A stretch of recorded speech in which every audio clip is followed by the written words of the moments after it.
Folkish.org. My name is Trevor, and this is episode 2. Our discussion topics today are going to be on folkism and what it is and what it means to us as a group. These are our individual opinions and not necessarily the opinions of our tribe. This series of podcasts is in a discussion format. Several discussion topics are presented in each episode. We look to archaeological and written works as examples, but also use personal judgment for things open to interpretation. Okay, so today, folkism, what it means to us. Me personally, I believe folkism is about honoring your ancestors and being in touch with your culture from the area in which your family came from. For me, it ranges from Norway to France and Germany and Scotland as well.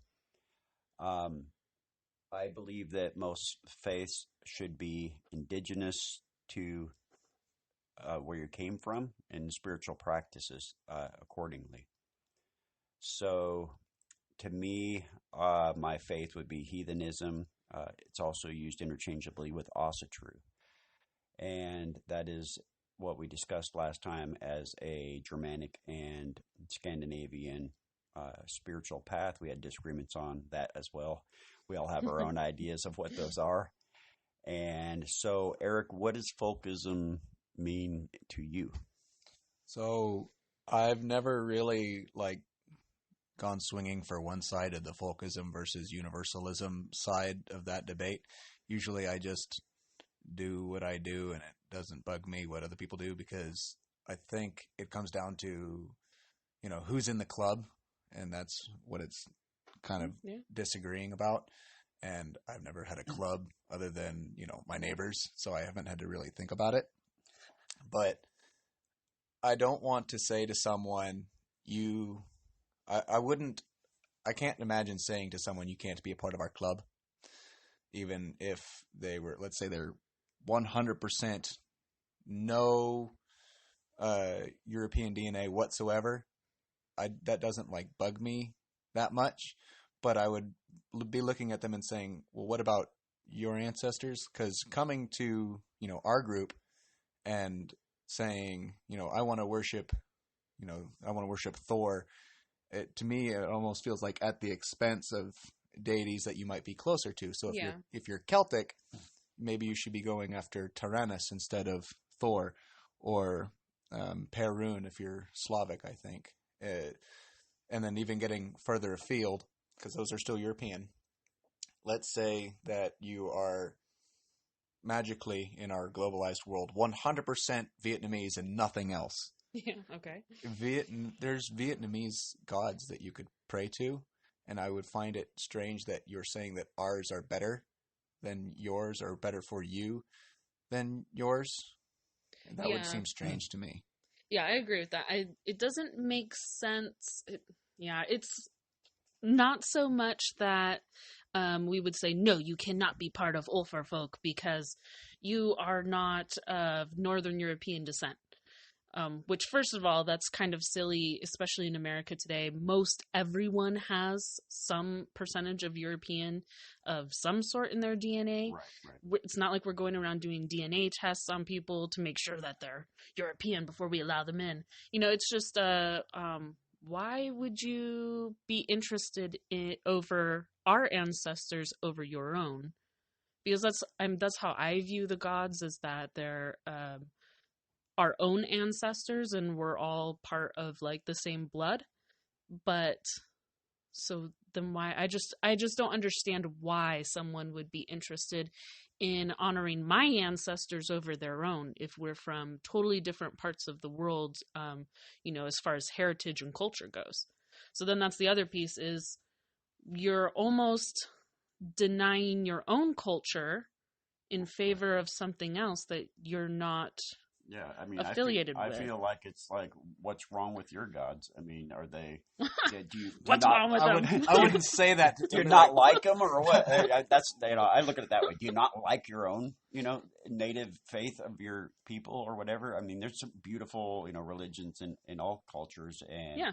the Tibetans and Buddhists and the Hindus and different religions that all are uniquely important.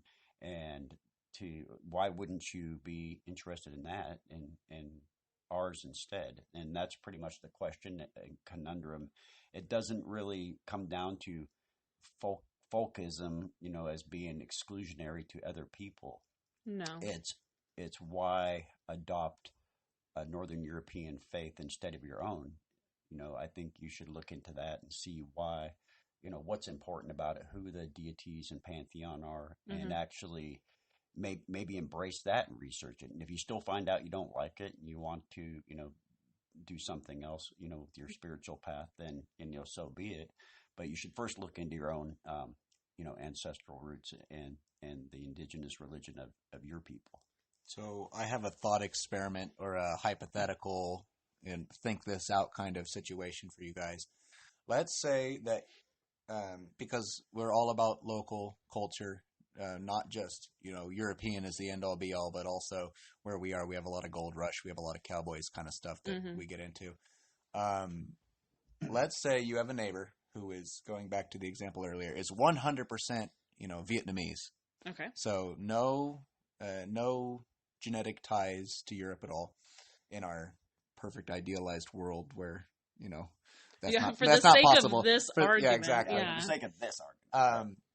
And they are really interested in, all of the stuff that Ulfar Folk does.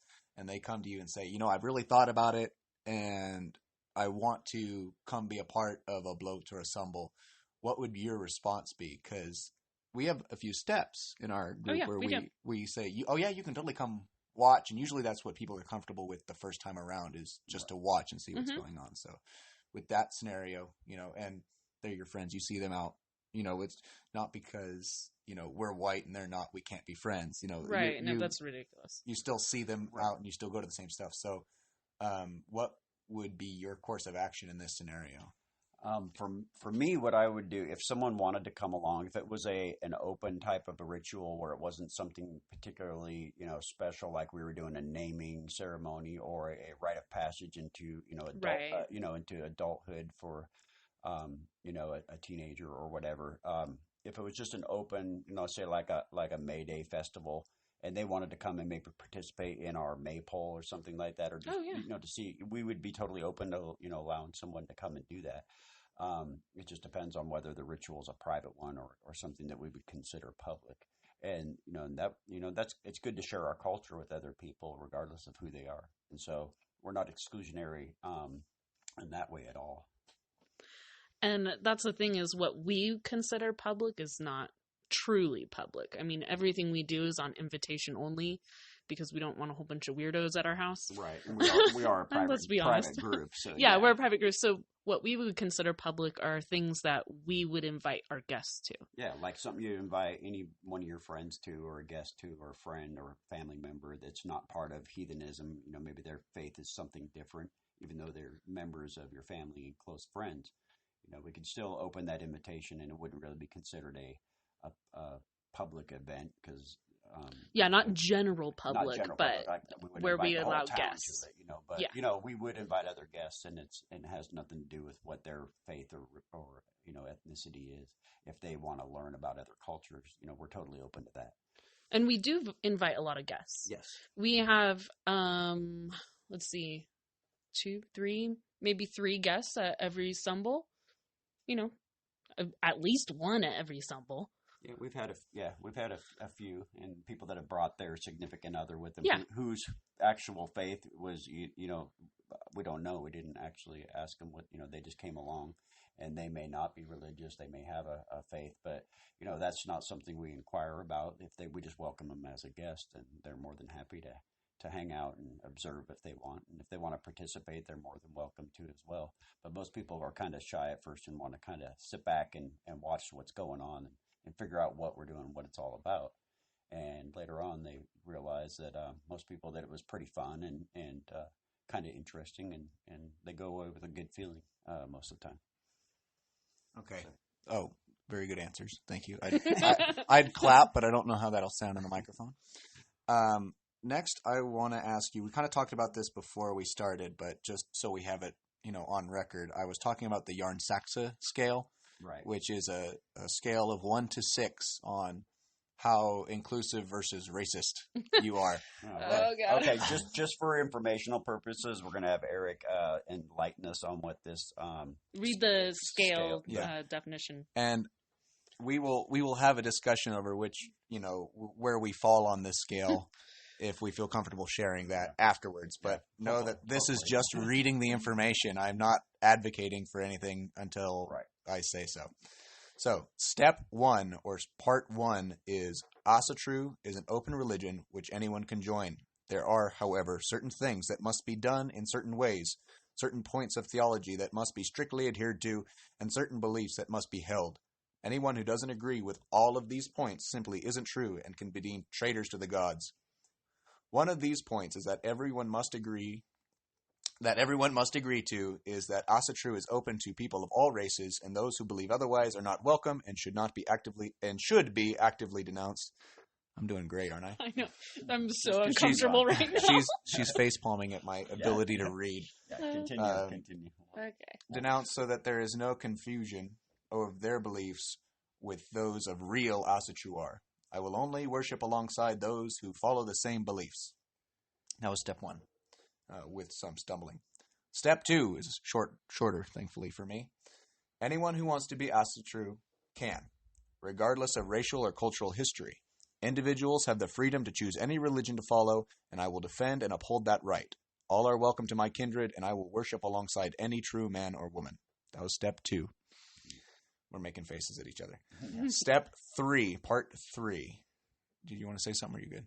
No, okay. Continue on, please. As the ties to the Aesir and Vanir are often ties to our ancestors, racial, cultural, or ethnic, it is more unusual for those of non-European races. I was reading the next one. It is more unusual for those of non-Northern European heritage to be Asatru, but it is not impossible. I accept that the gods and goddesses will call to them whomever they choose and will worship alongside any true man or woman. Step 4, number 4. Only those of Northern European background can truly follow the path of Asatru. This does not imply that people of other races are any way less than those of Teutonic heritage, only that they are different. All races and ethnic groups are equal in freedom to make a life of worth, and the theologies and pantheons that are connected to the non-Northern European heritage are every bit as valid and important as Asatru. By the same token, all non-Teutonic ethnic paths are just as close to me as Asatru is to others. I feel it is of greatest value to follow the path of your cultural and ethnic background, as these forces have had a great impact on who you are. Because I acknowledge and respect the validity of the various paths, however, I am willing to worship with those who respect our gods, but are not of our path or ethnic group, and will certainly worship with any true man or woman. Number 5, this is step 5 on the scale. Only those of Northern European heritage can be Asatru, and Northern European races should separate from all other races. This is where we start squirming in our seats. This does not imply that people of other races are any way less than those of Teutonic heritage, only that they are different, and that we... Stop, my phone's losing battery. And that we have an obligation to keep the Northern European blood pure in honor of our gods. Oh boy. Wow. Yeah. There may even be merit in allying with other races who also value the separation of racial and ethnic groups and religious paths. I will only worship alongside those who are also of Teutonic heritage. And the last step, the final step, the most extreme on the other end is only those of Northern European heritage can be Asatru, and the European races and ethnic groups are superior to all other races and ethnic groups. Aryans are the only true humans. Yada yada yada. Okay. So, Yeah, I don't feel comfortable reading the rest of that one actually. Okay. So Eric, what was the name of that scale again for our audience? The Yarn Saxa scale. Yarn Saxa scale. Okay, we're gonna come take a break and come back, and we're gonna discuss a little bit about that and kind of break down the different things in that. Yeah, we'll be right back. Thank you. All right, and we're back, and so we're gonna go ahead and break down the scale here. 6 being the worst, which nobody can join a heathen religion or a Northern European faith. That's that is not. Yeah, that's let's see, quote Aryan. Is that what? Yeah. Or ethnic blood pure? Yeah. Oh my God. That's what a lot of neo-Nazi groups and things like that subscribe to. Me personally, I believe that you should have some Northern European ancestry of some kind in order to be part of that of this type of path or faith, and to it's not exclusionary in the fact to me unless you have absolutely no European ancestry whatsoever. I mean, it can be 1% for all I care, and you're more than welcome to have Asatru as your faith. Well, then how would you define that? I think we're getting, we're getting to the splitting hairs. Yeah, I'm not going to split hairs about it, but to me, it's pretty much open to anybody that wants to, that has Northern European ancestry. You were just splitting hair. The 1%, the 1% is splitting a hair. 1.5%. Well, in any case, that's what my view is on it. Is that just pretty much anybody that has Northern European ancestry of some kind. That would be something you want to look into as far as your path and your faith, if that's where you identify. Some people have just a small percentage and they don't really identify with it much, and they've chosen different paths, which is also fine in my point of view. What do you think, Sarah? Let's hear from Sarah. You want to talk about one is excommunication if you don't allow everyone in no matter what. You're a traitor to the god. I think that is just as bad as number 6.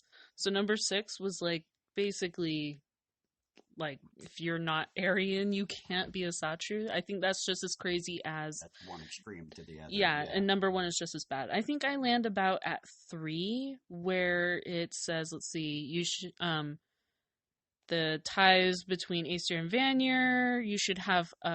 ties to our ancestors, racial, cultural, or ethnic, and there's a or, not and it's unusual for those of non-Northern European heritage to be a Asatru. But not impossible, and I think that's where I land, is I'm not someone who has the authority to tell you no, but you're the only one who can decide whether this is for you. Right. And I think that leaves about 2 to 3 to 4-ish, kind of like those middle, that middle batch right there is getting into the one where, we're a local group with local friends and it's kind of up to our discretion and we let people we like in. And if you're if we're getting bad vibes off of you, regardless of how you look, I don't care. Right. Right. Whereas I feel like number 1 is very good for something that's big with a lot of, bylaws and rules, and you have to agree with us. Just like the bottom one is, if you want to join this group, you have to send in your 23andMe.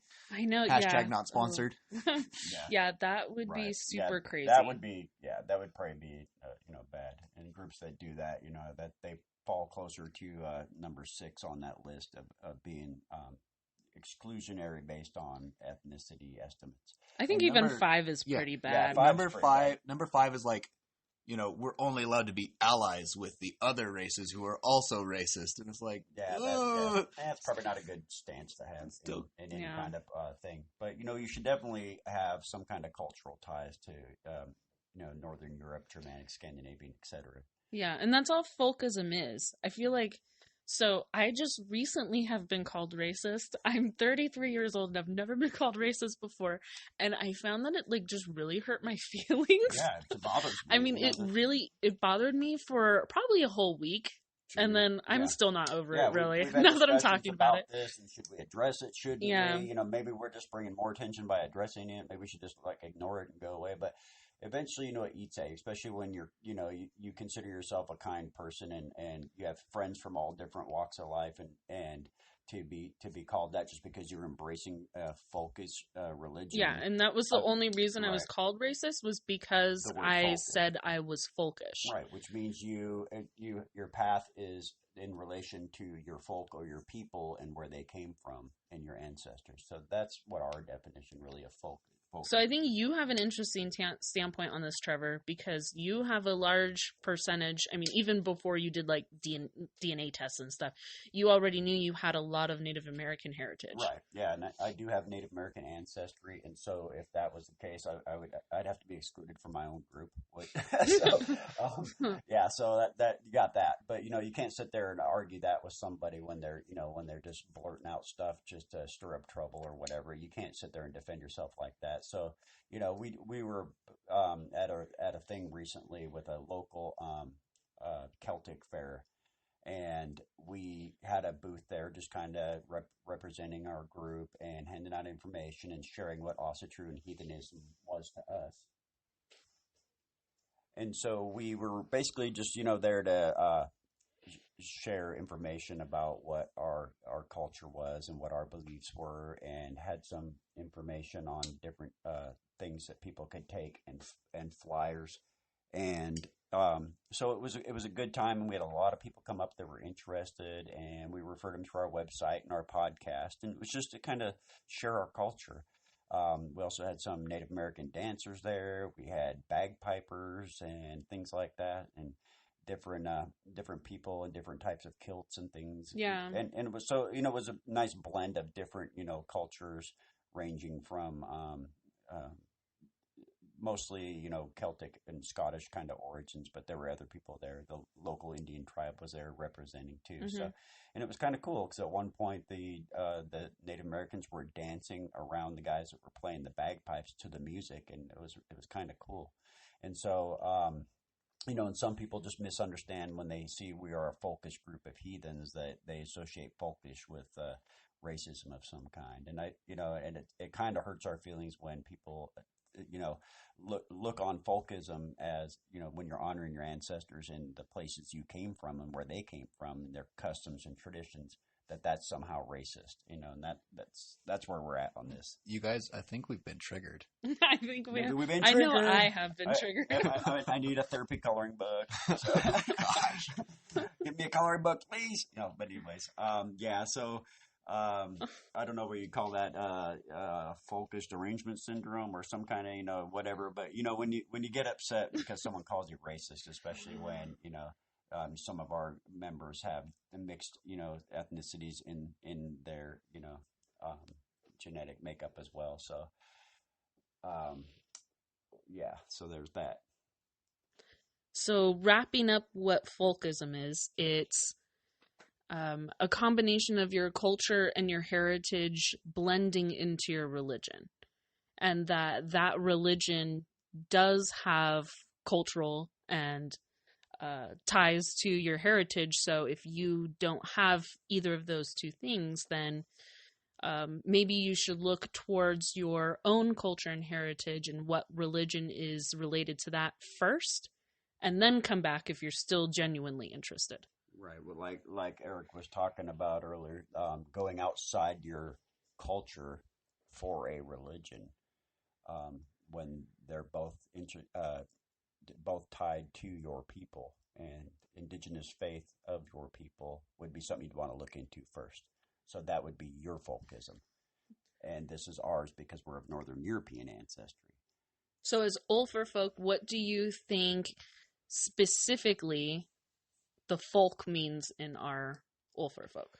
Just for Ulfar Folk only, not for heathenism or Asatru as a general thing. For me, specifically, folkism to our group specifically would be our folk and the people we're descended from in the regions that they come from. Their traditions, their customs, their cultures, their food, their dance, their music is what makes up our folk.